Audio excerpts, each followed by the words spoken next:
ta bây ba bữa đó thì là lâu rồi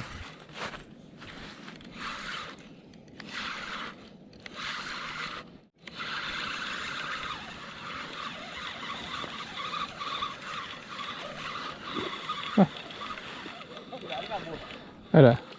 nhà cô phụ nhà hòa á nhà sư phụ thì chả rồi không thể thể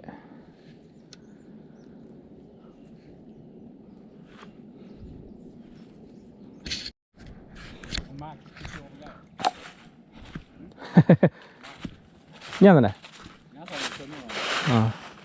chỉ lời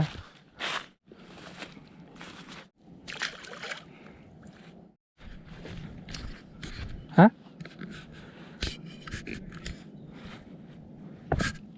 khoai câyเลยล่ะ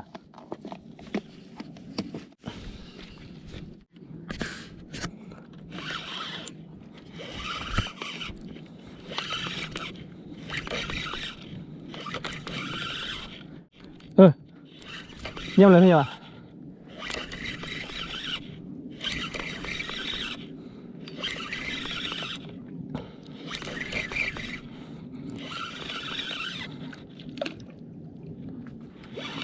ยังกินเจนี่ก็ว้ายังกินเจอยู่ชูไร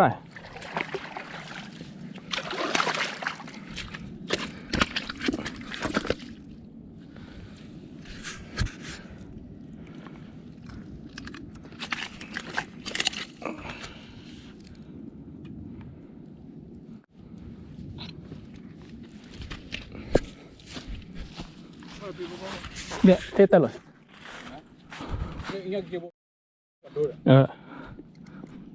ได้ไหมวะ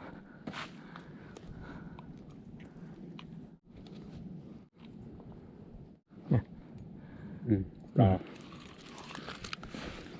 มอลี่เ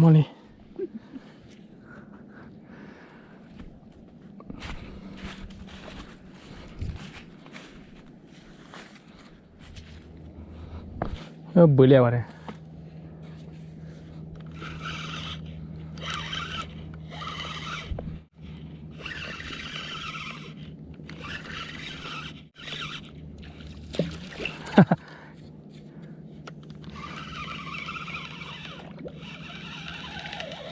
เท่กันเนี่ยกูเนี่ยชื่อผู้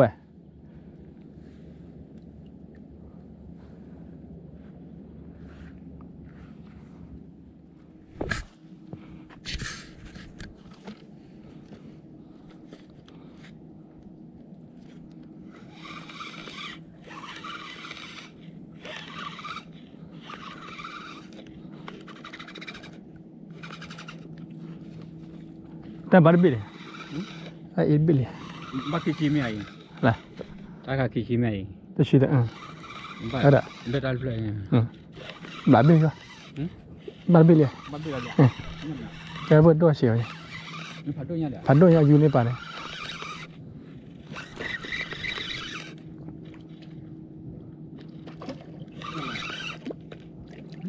เฮ้ยยังกินเจียนี่ไอ้นี่จุบลาป่าเอาเขาเนาะเอาเขาอีกยุได้เห็นว่าอยู่ปลายยังล่ะมีเมื่อดีเอาเขาเนี่ยเบื่ออะไร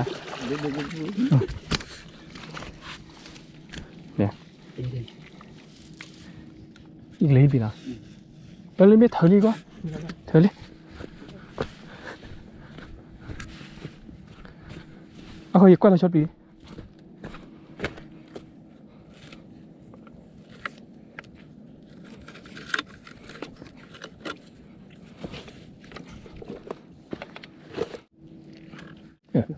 喂，准备吃呀？对不？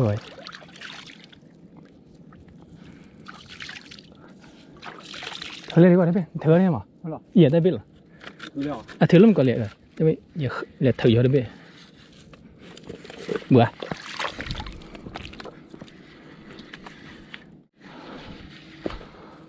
วะเนี่ยเบื่อยังอยู่เลยจ้ะ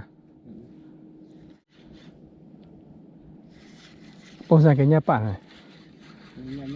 นี่ยโผล่ break deal เลยเป้เราวันนั้นไม่เฉยเลย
定了，他顶下去。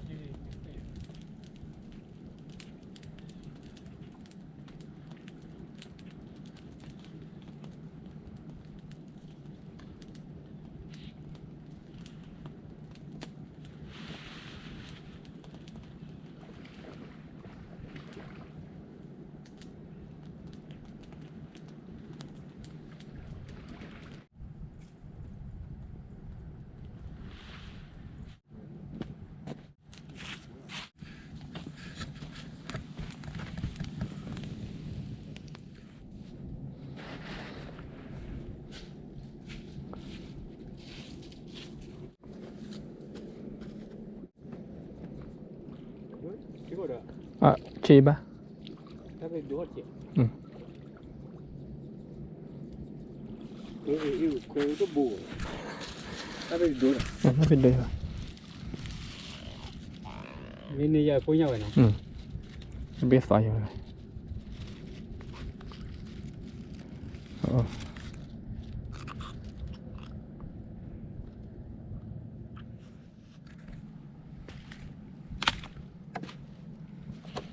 你应该去设备。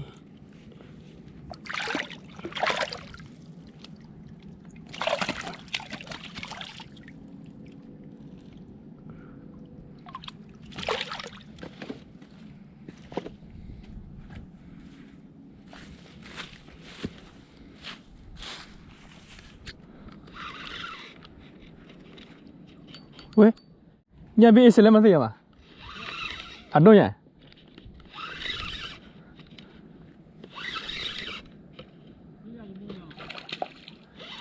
啊，给两个斤，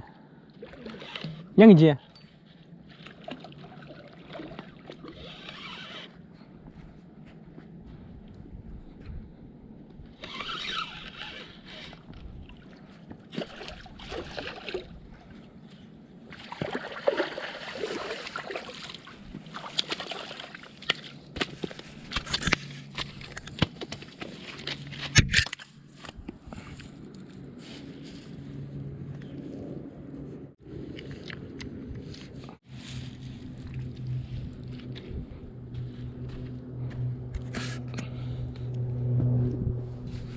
这个，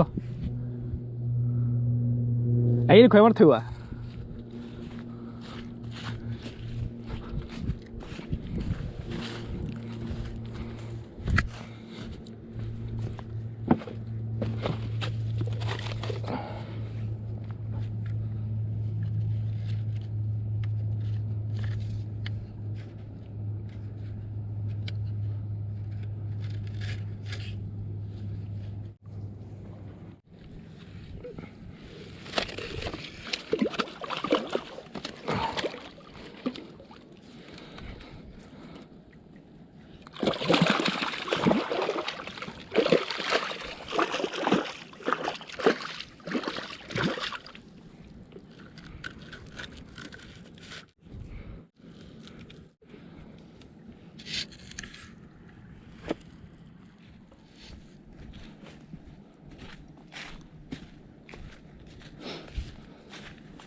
นี่เธอเมื่อจะจะไปปรีบะอะไรหัวอืม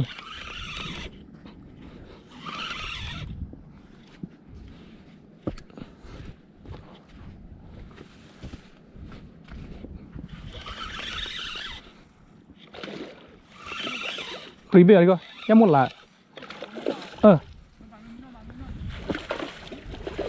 เฮ้ยว่าอยู่ชูรัดอ่ะ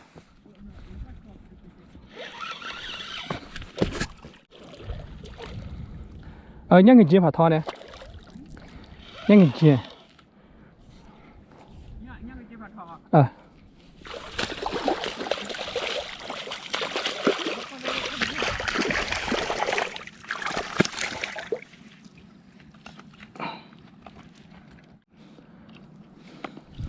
โอ้ยเนี่ยเอ๊ะนี่แหละก็อะไรนะปีนี้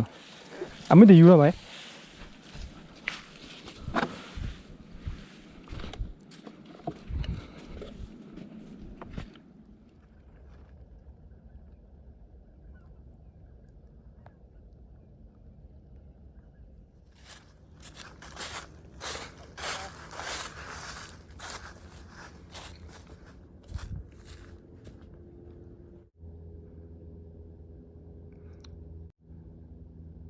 เอ็นย่ำอะไรเนี่ยแล้วผัดด้วยเป็นเหรอยังเงินเจียมั้ยกบปลอยังเงินเจียเหรอเฮ้ยก็นี่อ่ะพักเครื่องวะจานนั่นเลยฮะcái chụp tôi cái là chưa chôm à này chia phao nha là mà đần nát à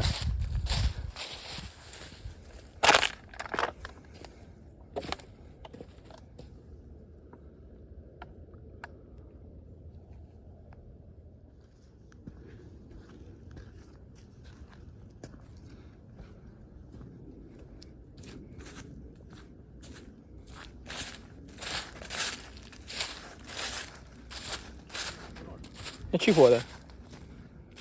啊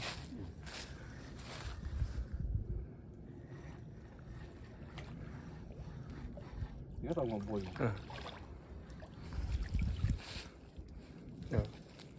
đốt chạy làm bom nè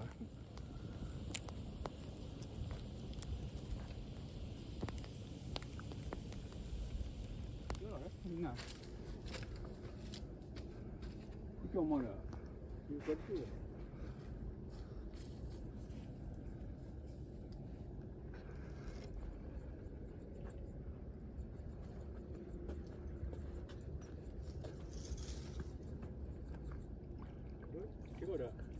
chị ba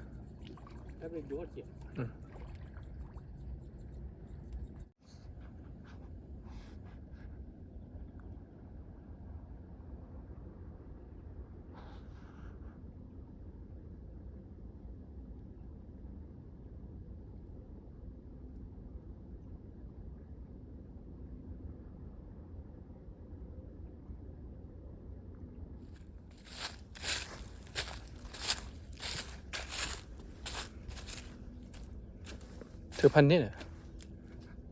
เบื่อเลย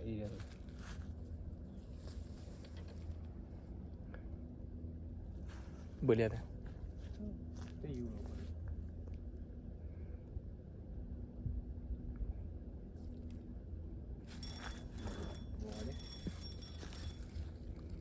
่อ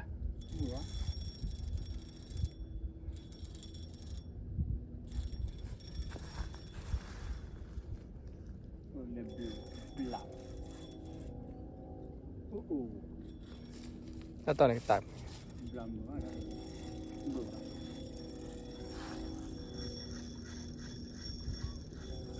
เบื่อนะ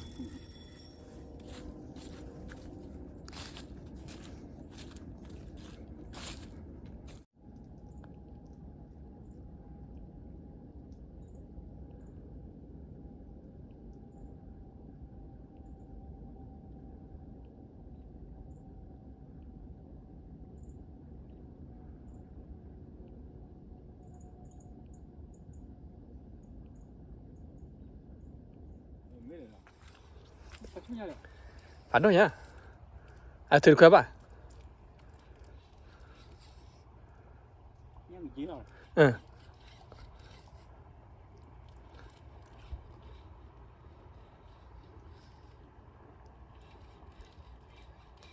那对了，那再不球那个，不来，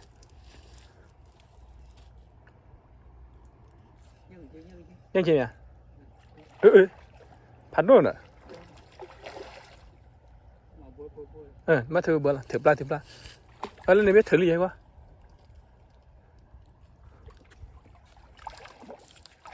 ยังกินมุ้งโลดเล่นอ่ะ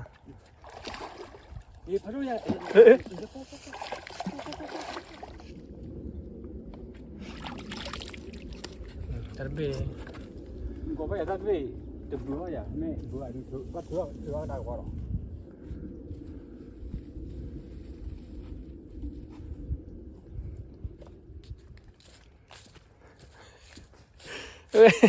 นั่นตุยแล้วที่ผูกโฉอยู่นะ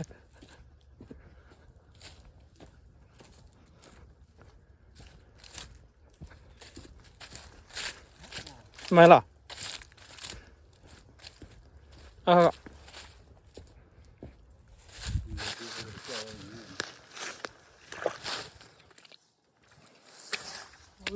บุญน่าซื้อมา อยู่แล้วนี่นะ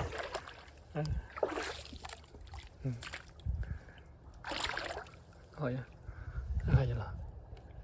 嗯。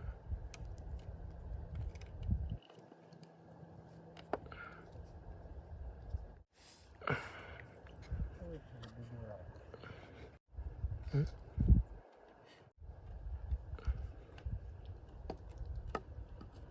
บ่เลยกูเนี่ยไป น่ะมองแง่เนี่ยจุ๊บ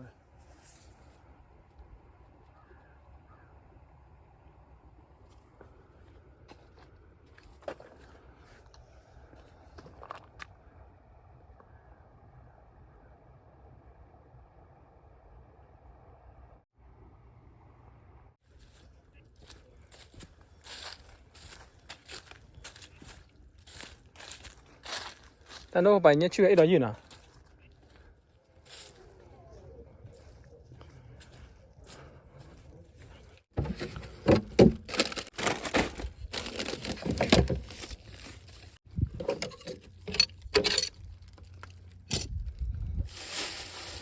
เนี่ยชื่อคนละแนวเลย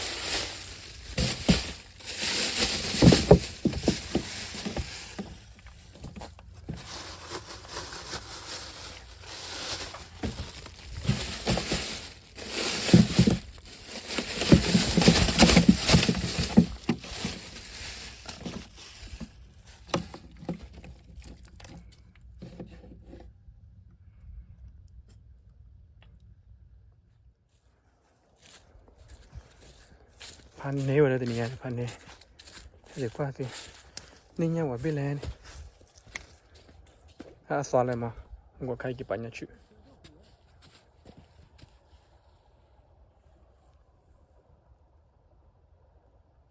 เฮ้ยเราเรียกไอ้เบนด้วยเฉยเลยอะไรกันเนี่ยชื่อผัวเลยบ้าง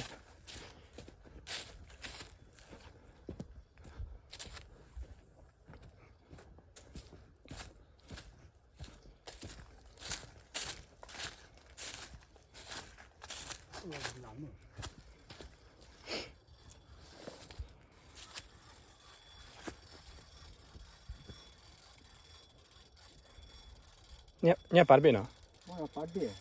ถ้ากินได้ก็ได้ที่บอกอะไรเนี่ยเฮ้ยว่าก็ดู อ่าเนี่ยชื่อผัวแต่ตอนเนี่ยชื่อผัวเลยเนาะอ๋อเนี่ยคือมันไม่ฝันดู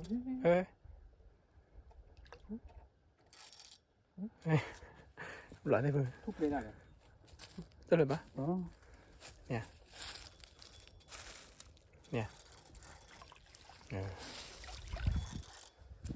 ชื่อคุณมาเด้อ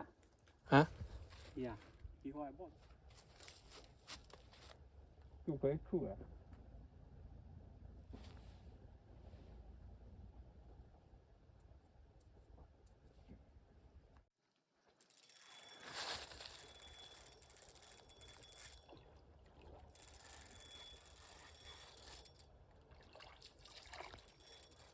bỏ được cứ như vậy อืม mà cái khơi mà ra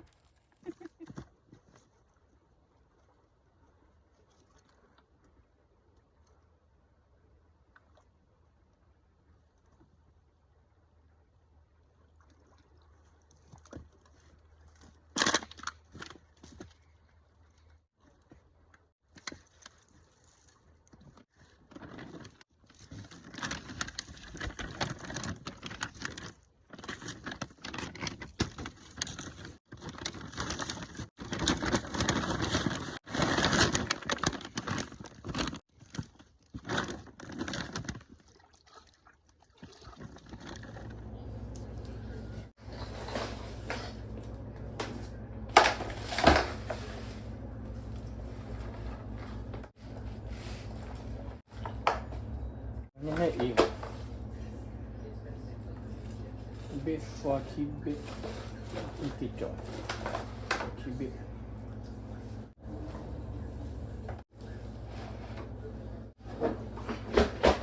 Kayaknya koko. Ada cukup lelah.